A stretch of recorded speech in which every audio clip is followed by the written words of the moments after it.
il y a le secrétaire de séance est là ? Oui. Oui.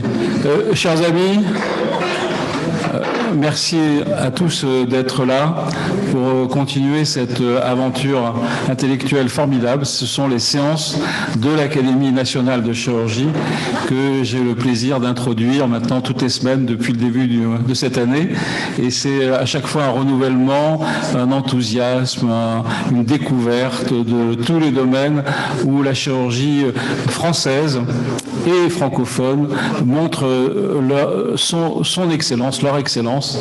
Et donc c'est très très important de continuer ce travail à la fois de renouvellement des thèmes sur lesquels nous sommes tous de plus en plus branchés, le numérique, l'intelligence artificielle, la robotique, etc., mais en même temps de garder la tradition des voies d'abord, de l'anatomie, de la connaissance clinique, du lien avec nos patients, de l'empathie que nous pouvons avoir avec nos patients réels, que nous voyons tous les jours en consultation dans nos blocs et avec lesquels il faut véritablement apporter un contrat de confiance, pour paraphraser certains slogans publicitaires de certains, mais le contrat de confiance, c'est vraiment un sujet qui est au cœur de notre métier. Voilà quelques mots d'introduction généraux, mais évidemment, peut-être un petit mot d'information de notre secrétaire général Hubert Joannet, et puis ensuite on passe la parole à notre secrétaire de séance qui va vous faire le compte-rendu de la séance de la dernière fois. Oui, Monsieur le Président, deux informations. D'abord, vous dire que nous avons donc ce matin visité l'amphithéâtre Saint-Côme ainsi que les locaux adjacents. Vous savez que l'enjeu pour l'Académie nationale de chirurgie est un enjeu majeur et historique puisque les choses se précisent. Elles vont vraisemblablement s'accélérer au décours des élections législatives. Nous étions un groupe d'une douzaine, voire peut-être même une quinzaine. Nous avons pu voir de nous-mêmes l'étendue des locaux que nous souhaitons, les aménagements envisagés de l'amphithéâtre Saint-Côme. Il y a derrière tout ça également des enjeux financiers pour l'Académie et il y a déjà un certain nombre de collègues membres de notre Académie qui se mobilisent pour pouvoir récupérer des budgets auprès de mécènes et de choses comme ça. En tout cas, cet enjeu historique pour l'Académie se précise. La deuxième information qui est plus prosaïque, c'est que, comme c'est l'usage, en début mai, l'Académie fait relâche. Il n'y aura donc pas de séance la semaine prochaine et nous reprendrons le 11 mai. Voilà, Monsieur le Président. Oui, en élément d'information complémentaire, il y a une séance exceptionnelle qui aura lieu le 18 mai prochain ici sur le thème de la place des antithrombotiques dans l'environnement chirurgical, qu'il soit interventionnel ou classique, soutenu par la Sanofi. C'est important, c'est la première fois que la Sanofi s'intéresse au fonctionnement de l'Académie avec un soutien institutionnel et pas marketing. C'est donc quelque chose d'important et ça sera l'occasion, on a un programme tout à fait formidable qui va être peut-être le point de départ de recommandation de l'Académie nationale de chirurgie. J'insiste beaucoup sur l'apport de l'Académie, sur les aspects normatifs dans nos métiers, comment nous devons avoir les meilleures pratiques, donc des recommandations qui sont faites à nos collègues, mais en même temps en lien avec les pouvoirs publics pour que nos recommandations soient comprises et que nos demandes également soient éventuellement suivies de succès. Et puis ensuite, le 24 juin, je vous encourage tous à participer à la séance délocalisée de l'Académie à Strasbourg, qui va être donc le 23 et le 24 juin. C'est sur le site de l'Académie. Vous pouvez avoir tous les éléments pour éventuellement vous y inscrire. Et donc, il y a une séance exceptionnelle le 24 juin. Le matin, c'est une séance organisée par notre collègue Carole Maclin, qui est chef de service à Strasbourg en cancérologie, en scénologie, à l'ICANS. Et l'après-midi, et donc le thème de la matinée sera la féminisation des métiers de la chirurgie, et donc très important. Et le deuxième, l'après-midi, ce sera bien sûr un tour du monde de l'IRCAD, donc avec les 8 implantations dans le monde de cet institut de formation, la chirurgie mini-invasive et robotique. Et donc on aura en multiplex une séance internationale incroyable incroyable. Il faut faire confiance à Jacques Maresco pour être capable de monter quelque chose qui sera vraiment très spectaculaire. Donc, n'hésitez pas à vous inscrire. En plus, on va être accueillis de manière très somptueuse dans un hôtel 4 étoiles. Réservez vos chambres. On a pré-réservé une 50aine de chambres. Et puis, on sera accueillis également dans un grand restaurant gastronomique la veille et reçu par la maire de Strasbourg et par le doyen de la faculté de médecine de Strasbourg. Voilà, donc beaucoup de réjouissance et en même temps d'intérêt intellectuel remarquable.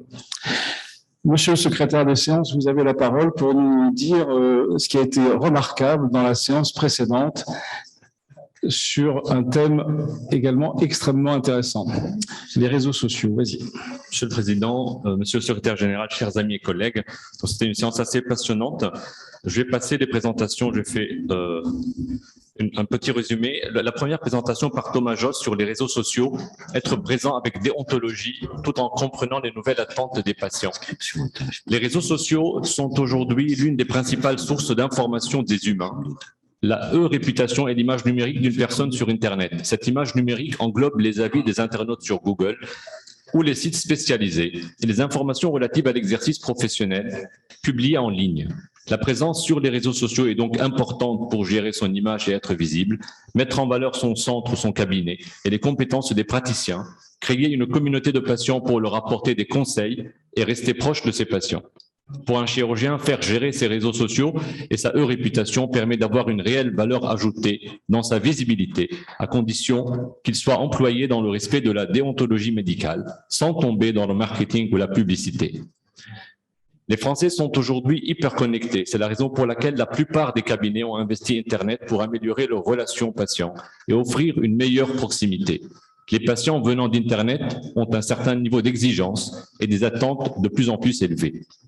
Pour se démarquer, le personal branding est très important. Le community manager doit savoir utiliser les réseaux à bon escient afin d'éviter de nuire à l'image d'un établissement de santé ou d'un praticien. Toute prise de position ou de parole sur les réseaux sociaux engage l'image de l'intervenant. Déléguer sa communication à un community manager est quelque chose de très important, d'où le choix de ce dernier en fonction de plusieurs critères. Dans certaines situations où des avis diffamatoires sont publiés, l'idéal serait d'essayer d'identifier la provenance, jouer la médiation si besoin, demander à Google France une suppression de l'avis. Il faut aussi inciter les patients à déposer des avis de leur expérience.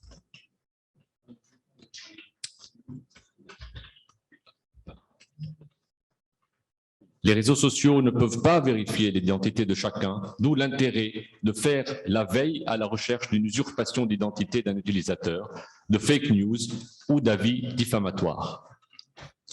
La deuxième présentation qui était très importante, c'est celle de Julien Vervel sur le rôle du site Internet et du référencement naturel dans la communication digitale du chirurgien. Pendant longtemps, les chirurgiens ont utilisé leur patronyme comme marque. Puis le développement de l'exercice de groupe et l'hégémonie d'Internet a modifié le développement de la pratique libérale. Un site Internet bien référencé représente la base d'une présence numérique pour un chirurgien. Dans le domaine de la santé, la communication digitale et le bouche-à-oreille numérique se sont particulièrement développés ces dernières années en s'imbriquant complètement dans un environnement digital de plus en plus complet. La visibilité et la réputation en ligne sont aujourd'hui des enjeux majeurs pour tous les chirurgiens. Dans ce contexte, le rôle du site web et du référencement naturel, SEO, dans la communication digitale du chirurgien est primordial. Les recherches sur Internet sont l'apanage de Google, qui possède 94% de part de marché en France. Le web design est très important. Il faudra opter pour la technologie adaptée aux besoins, concevoir une harmonie et une arborescence efficace, privilégier le responsive design, proposer un contenu structuré et qualitatif pour le patient et être visible sur les moteurs de recherche. Le référencement naturel est l'art de positionner un site Internet ou une application dans les premiers résultats naturels des moteurs de recherche. Ce référencement naturel est différent des solutions publicitaires, le SEA, qui est interdit pour les professionnels de santé. Acheter par exemple à Google des mots-clés pour être positionné. La finalité du référencement naturel est donc de bien ranker son site pour être bien visible. Il est donc indispensable de préparer son site Internet dès sa conception pour le rendre techniquement adapté et ainsi éviter la désillusion d'avoir un site invisible sur Google. 5 fondamentaux pour ce référencement naturel: bâtir une stratégie sur le moyen et long terme, choisir l'optimisation on-page, soigner le maillage interne, développer l'autorité auprès de Google en augmentant les liens externes qui pointent vers le site Internet et piloter la stratégie par des métriques. Il est donc important de déléguer la construction d'un site Internet à des agences web spécialisées en santé qui maîtrisent parfaitement la charte de conformité déontologique, connaissent mieux les besoins et les enjeux de chaque spécialité, notamment en guise de référencement naturel. La troisième présentation par Maître Laetitia Fayon concernait l'art et la manière de se défendre dans sa réputation face aux attaques des patients. En application du principe à valeur constitutionnelle… L'intervention d'une avocate au barreau de Paris qui racontait un peu sa vision du réglementaire. Et donc, c'est très intéressant. En application du principe à valeur constitutionnelle de la liberté d'expression, chacun est libre d'émettre un avis, aussi négatif soit-il, sans pouvoir être sanctionné. Mais cette liberté, à l'instar de toute liberté, n'est pas absolue et pourra être sanctionnée en cas d'abus. Il faudra donc savoir reconnaître des propos de nature à porter atteinte à la réputation. La diffamation est une infraction prévue et réprimée par une loi spéciale. Il s'agit d'un délit quand la diffamation est publique ou d'une contravention quand il s'agit d'une diffamation privée. Alors, comment procéder en cas de diffamation? Il faudra d'abord identifier la nature du reproche, une atteinte à l'honneur ou la considération du praticien. Il faut identifier la forme du reproche, une allégation ou une imputation. Il faudra identifier l'objet du reproche, un fait précis et déterminé. Il faudra identifier le destinataire du reproche, une ou plusieurs personnes identifiées ou identifiables. Finalement, c'est la publicité du reproche qui fait le délit. En cas de diffamation, il convient de faire établir un constat d'huissier, adresser des notifications aux fins de retrait des messages litigieux. Mais avant cela, demander la suppression d'un avis inapproprié sur Google ou demander la suppression et ou le déréférencement des données personnelles est possible, voire souhaitable. L'action pénale peut être utilisée pour se défendre en cas d'échec des autres alternatives. D'un point de vue juridique, la diffamation est encadrée dans un délai de prescription très court de 3 mois, d'où l'intérêt de rester en alerte et en veille permanente sur Internet et les réseaux sociaux. La quatrième présentation, faite par Jean-Cédric Reynaldo, concernait les cyberattaques, comment protéger ses données et son activité face aux nouvelles menaces. L'hyperdigitalisation de la profession de chirurgien, couplée à l'essor du piratage informatique et à une réglementation de plus en plus exigeante, font peser de nouvelles contraintes sur les médecins. La récente pandémie a accéléré l'utilisation des outils numériques dans la quasi-totalité de l'activité économique, augmentant ainsi les risques et les menaces liés aux données informatiques, le risque cyber. Tous les praticiens, les cliniques et les hôpitaux publics peuvent être la cible et les victimes de cyberattaques. Les pirates responsables de cette insécurité sont devenus de vrais professionnels et la cybercriminalité, dont le premier objectif est de soutirer de l'argent. Le deuxième objectif serait le vol de données dans le but de les revendre sur le darknet. Ces pirates bénéficient d'une impunité quasi totale du fait des difficultés à les localiser, de prouver leur implication et des lacunes des systèmes législatifs et judiciaires. Les systèmes sont attaqués par des malwares et des ransomware, des virus qui peuvent être achetés sur le dark web. Les portes d'entrée de ces virus sont surtout les mails reçus tous les jours, comportant surtout les pièces jointes que vous ouvrez parfois sans faire attention. En cas de vol de données, il faudra faire une déclaration à la CNIL sous 72 heures, c'est très important. Le risque pour tout praticien de perdre des données concernant sa patientèle peut avoir de nombreuses conséquences financières, telles qu'un arrêt plus ou moins long d'activité, les coûts de réparation du système informatique, mais aussi la réponse à des obligations légales fastidieuses et coûteuses nées du règlement européen sur la protection des données, donc le règlement général sur la protection des données, RGPD, qui concerne la protection des personnes physiques à l'égard du traitement des données à caractère personnel et à la libre circulation de ces données. Ce règlement, en cas de vol de données, est assorti de nombreuses obligations. Frais de notification aux patients concernés, centre d'appel, monitoring de surveillance. Un exemple de frais engagés à la suite d'une infection par ransomware serait de 45 000 €. Vous voyez comment ça s'est partagé. Dans ce contexte, des bonnes pratiques sont assez simples à mettre en place. Faire un audit du système informatique, gérer la sauvegarde des données, maintenir à jour les logiciels et systèmes, sensibiliser les équipes et mettre en place un plan de continuité d'activité afin de maximiser la possibilité de continuer à opérer en cas de cyberattaque. Toutefois, si le système informatique est piraté, il est absolument nécessaire de pouvoir faire appel à des professionnels qualifiés et éventuellement d'être assurés pour faire face efficacement. Alors, évidemment, ce message était celui d'un assureur. Parce que c'était le cabinet branché, donc qui assure les collègues ou les hôpitaux du risque de cyberattaque. Et vous voyez les conséquences financières qu'on peut avoir à la suite d'une ransomware, c'est-à-dire un logiciel de rançonnage, eh bien, fait que finalement on est responsable, on doit payer un certain nombre de frais qui sont liés à ça. Et donc l'assureur prend en charge à la fois le dossier, la défense et éventuellement les coûts que ça représente. Parce qu'effectivement, donc la responsabilité, elle n'est pas celui de l'éditeur de logiciel, mais elle est aussi celui de l'utilisateur quand il y a un cyberattaque, parce que comme Hubert que l'avait bien signalé, on utilise nos mots de passe, tout ça, ça dépend quand même. Ça explique qu'on ait voulu à l'Académie qu'on parle de ça, parce que ça concerne l'activité de tous les collègues, qu'ils soient hospitaliers ou privés.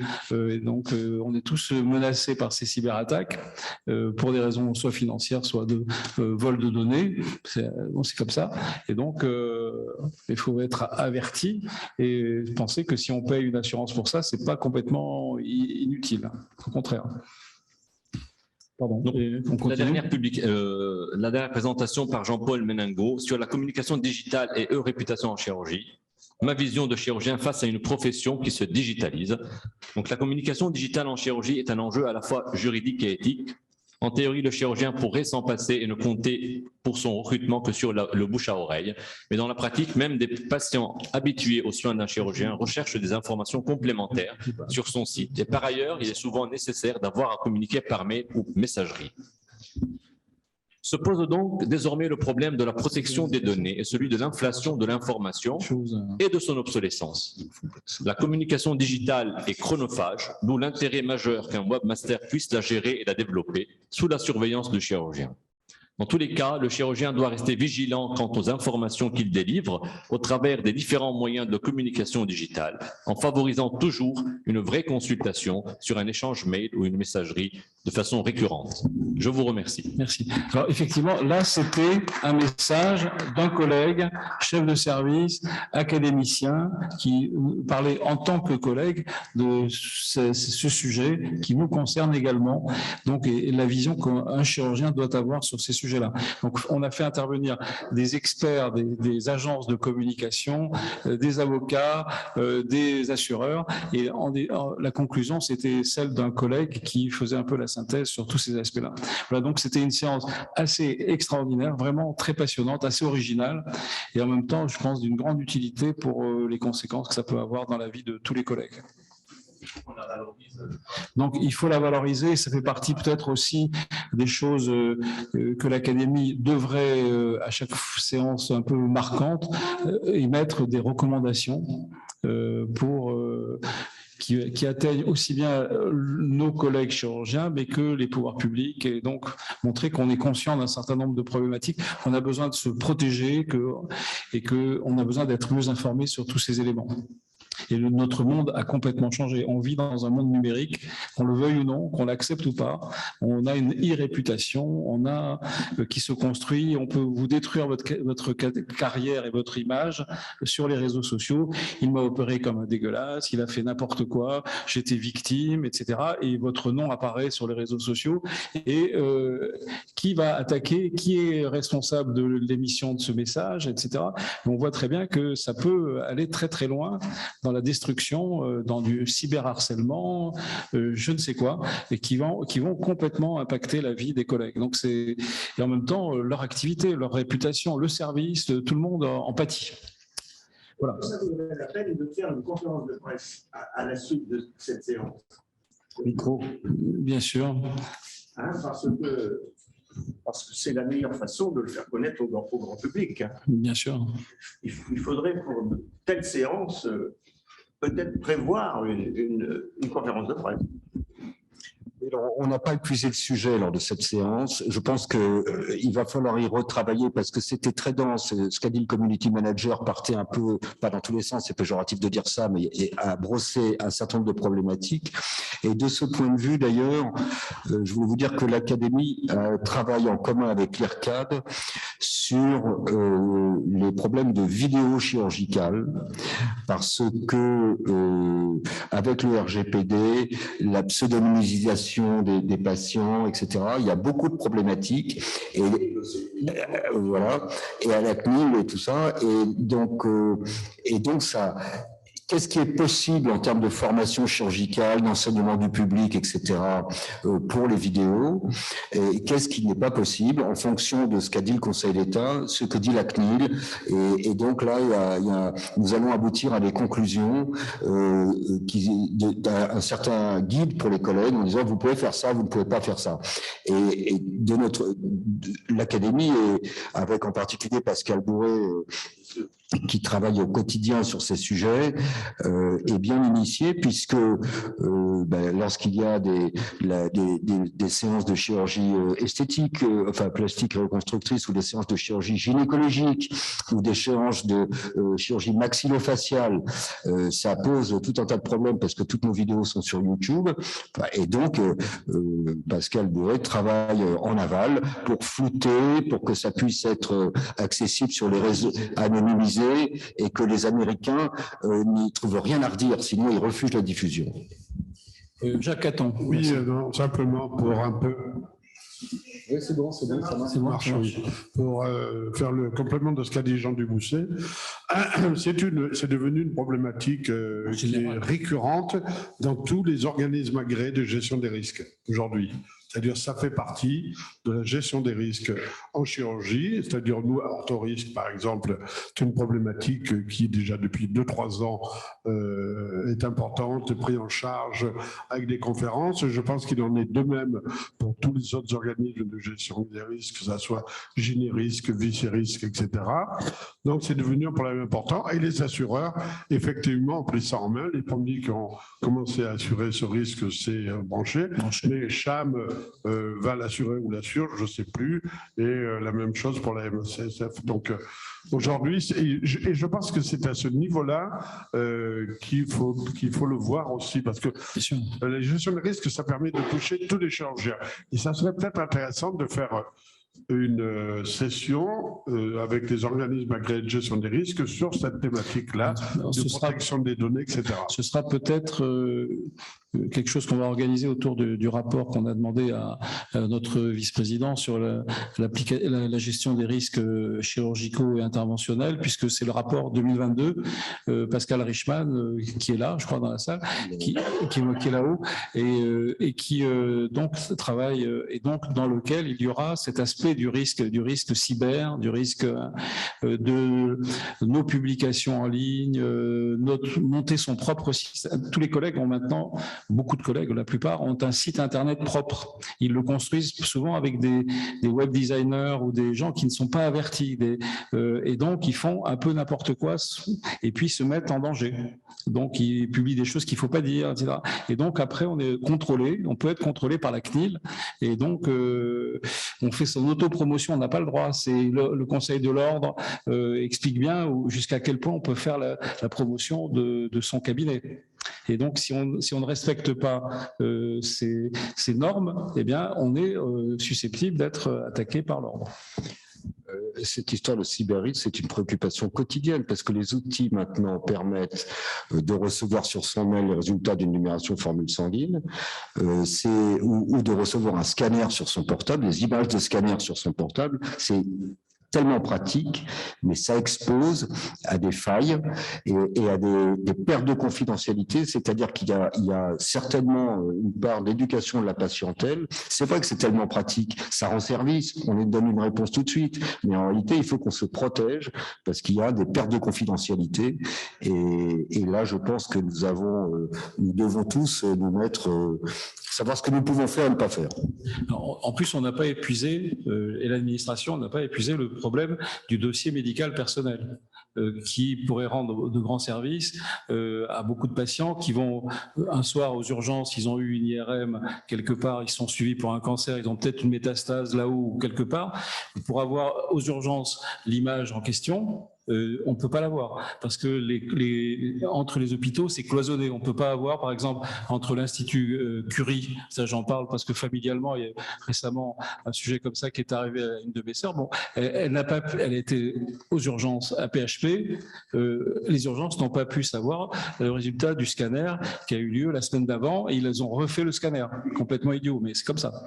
Et donc, c'est ce sujet de communication numérique, l'appartenance du dossier du patient sur ses données médicales, etc., c'est un sujet majeur dont on doit encore continuer de s'occuper. C'est pas fini. Et on peut le faire ensemble avec l'Académie de médecine, je crois que c'est fondamental.